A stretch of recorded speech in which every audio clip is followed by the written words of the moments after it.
Imagine spending 3 long years meticulously studying a language through a screen, mastering the grammar, only to step off a plane and realize you can barely order a cup of coffee. It's the dreaded intermediate plateau, and it is a deeply humbling place to be. Humbling is the perfect word. Learning a language online is basically like trying to learn how to swim in a bathtub. You understand the mechanics, but you are completely isolated from the current. And the streets of Saigon, that is a very fast, very unforgiving current.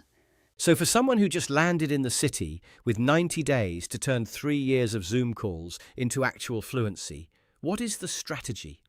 How do you shock the brain into processing all that chaos? You have to force a shift from study mode to survival mode. An intensive course does exactly that. When you spend hours a day in a rigorous setting, and then immediately step outside to negotiate with a street vendor, your brain has no choice but to adapt. Plus, there's the dialect shock. If your online tutor was from the north, arriving in the south is going to feel like you've accidentally started learning a completely different language. That makes sense.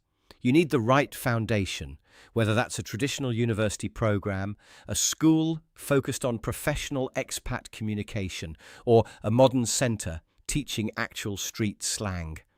But the real classroom isn't air-conditioned, is it? Not at all. The real classroom is hidden in the narrow, noisy alleyways.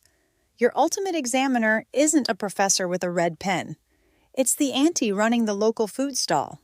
If she understands your order over the roar of motorbikes on the first try, you haven't just passed a test. You've successfully integrated into the rhythm of the city. It really strips away the ego. You trade the safety of your textbook for the vulnerability of real human connection. Exactly. Because those 3 years of grammar were just building the instrument. Saigon is where you finally learn how to play the music. It makes you wonder, once you finally break through that wall and find your voice in a completely foreign rhythm, does it change who you are when you speak? Something to think about the next time you step out into the noise.